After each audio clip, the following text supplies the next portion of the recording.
Did you know that in the late 1800s, one could say there was a literal patent war over who could design the most terrifying anti-masturbation device? Now, I've seen these things firsthand in museums in Prague, in Amsterdam. I mean, we're talking spiked rings, metal cages, and even little alarm bells for your underwear. Honestly, it sounds like a horror movie, but a lot of the myths we believe today about masturbation, the ones that make us feel all like impure and dirty, they're just leftovers from that era. And in today's video, we're gonna bust 7 myths that look at some of the weirdest history behind them and talk about why relearning this is the secret to a better sex life. Now, if you're new to my channel, hello, my name is Ali. I'm a student of pleasure and sexual health. I myself am going on my own journey of relearning how to masturbate as a woman. That story will be for another day. And most of what we know isn't really science. It's 19th century panic. But before we get into the video, real quick, I need a small favor from you. Now, because of the nature of the topics I cover, this channel could disappear overnight. And I've got backups like Facebook, Patreon, Instagram, like all this stuff. But that doesn't matter if I can't find you. So there's a link in the description to a simple form. Just enter your email and you'll get one automated message with all my links. I won't spam you, okay, don't worry. It's just an emergency find me button. It takes 10 seconds and it would mean the world to me. All right, now let's get into these masturbation myths, shall we? Number 1, the graham cracker cure. Yes, you heard right. You probably know the graham cracker as a s'mores base, right? But its inventor, Sylvester Graham, created it as a weapon. So the history is, Graham was a 19th century minister obsessed with spermatic economy. He taught that self-pollution, aka masturbation, was a biological disaster, and he claimed just losing 1 ounce of semen was more draining than losing 40 ounces of blood. He literally told people it would cause their brains to melt. Now, the myth is he believed stimulating foods like meat or spices would inflame the sex drive, so he designed the original graham cracker to be so boring, it would literally starve your desire. Now, the reality check here is you aren't leaking your life force, okay? Relax. In fact, trying to starve your sex drive usually just leads to more frustration and a higher likelihood of binging on porn or impulsive behavior later. Now, remember, your drive isn't something to be cured, it's just something to be managed. Now, we've come a long, long way from starving ourselves with crackers. In fact, we've come so far that May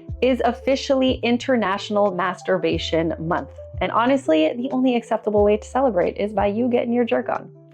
Now, before we get into the rest of the myths, I just want to reiterate that self-pleasure is completely natural. Most of us are doing it, but talking about it is still really taboo. So that means when you actually have questions about technique or how to make it feel better, there aren't many places to turn. Yes, of course you have my channel, but I mean, look, I'm still learning myself. There are other people with better education and better resources to teach you these things than me. And honestly, it's those resources where I get most of my education, like Beducated. So I partnered with them before. I absolutely love them. And they want to bring you back to the basics and celebrate Masturbation May with some shame-free solo pleasure. The whole mission right now is go touch yourself. They want you to use this month to discover what you actually like and learn techniques for out of this world pleasure. They have a huge library of over 150 courses that help you master new spicy techniques and radiate confidence in the bedroom, alone, with partner or partners. Now, if you don't know where to start, they have really great courses like Handjob Mastery,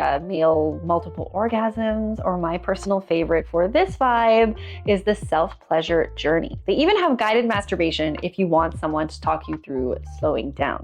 And right now, they have a really fun sexual personality quiz that is a great starting point to see where you might be hitting a plateau. So check the link in my description below or click the QR code you will see on my screen to take the quiz and learn how to touch yourself. It's literally the perfect antidote to the 19th century shame we're talking about in this video. Now, number 2. Speaking of the benefits of touching yourself, let's talk about the health myth. You've seen the headlines, but the science is still out. Okay, while a major Harvard study did show a correlation between frequent ejaculation and lower cancer risk, it's not exactly proven yet. So even if the cancer link is still being debated, for example, actually Gab and I were just in Thailand and we went to see a urologist there to talk about his erectile health, and I asked the urologist straight up this question: if masturbating more and ejaculating more prevents or reduces the risk of prostate cancer? And he straight up said, no, it's not true. But we are still certain of many immediate physiological benefits for men. So ejaculation triggers a massive release of oxytocin and dopamine while lowering your cortisol, which is your stress hormone. It's a literal biological reset button. It helps with sleep, lowers your blood pressure, and improves your mood. It's not just the relief, it's literal chemistry in your body. Number 3, the death grip cage. So conditioning through pain. Oof. Just even thinking of these devices make me shiver. The history is that in the 1880s, doctors were actually prescribing penis cages with inward-facing spikes. Now, I've seen some of these in real form. Again, there are a few museums in Amsterdam and in Prague that have these on display, and they are horrific. Like literally when you see it, you're like, oh my God, I can't. It's so cringeworthy. Now, the goal was to ensure that any natural biological arousal was met with immediate sharp pain. They wanted to literally rewire the brain to associate pleasure with agony. Now, the myth is that your body's natural response is a vice that needs to be broken. And they made men believe that experiencing a biological urge was so unnatural that they had to endure physical trauma to recondition themselves. But the reality is, I mean, just like think about how messed up that is. They were trying to weaponize pain against a basic human function. Now, most guys today don't wear spike cages unless it's consensual, but they do still feel that mental spike of shame whenever they feel an urge. So when you tell yourself your drive is wrong, you're just doing the cage's job for it. Now, you're not broken for wanting pleasure. You were just taught to fear a function that is just as natural as a breathing. Now, number 4, I get this one all the time. Impure thoughts and hell. I mean, I have a lot of Bible people on my channel. So yeah, I get comments like this a lot. Not just for masturbation, but just for sex in general. So for centuries, masturbation was framed as a sin against nature, and that led to literal madness. Now, the myth is that having sexual thoughts makes you a bad person. There are still so many people today that think that, unfortunately. Now, the reality check is, and there's science behind this, there's a lot of qualitative research that proves this, okay? Psychologically shows that shaming your thoughts actually makes them stickier and more intrusive. So when you stop labeling your natural arousal as bad or impure, the anxiety around it just drops, which actually gives you more control over your actions, not less. All right, moving on to number 5, we are going back to breakfast cereal. I don't know what it is with the food, but anyways, when I first learned this in school, I thought it was fascinating. So the history is John Harvey Kellogg. You recognize that? Kellogg, as in Kellogg cereal. So he believed spices made people super horny and advocated for extreme treatments to stop masturbation, including using carbolic acid to cause pain. But he also created Kellogg cereal, again, bland food to get rid of the urges. Okay, so the myth is that pleasure is a leak in your system and it drains your vitality. So we must eat bland food to keep that all in check. But the reality check is pleasure isn't a disease, it's a form of health. Now, according to Beducated, pleasure is a skill. It's like a muscle. So the more that you understand how your body responds, the more confidence you'll have in high pressure sexual situations with a partner. Now, remember to click that link in the description below or scan the QR code to set up your masturbation game.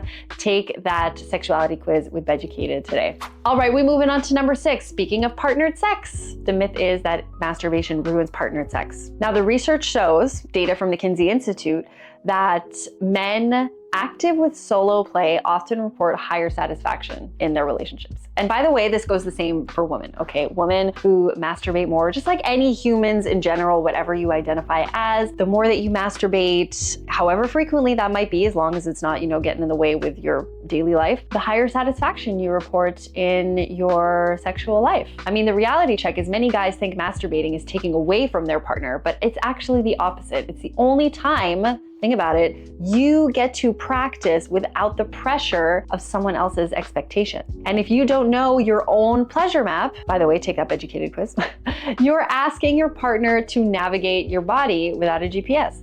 I mean, they're not a mind reader, right? All right, we're getting to the last one, the excess myth.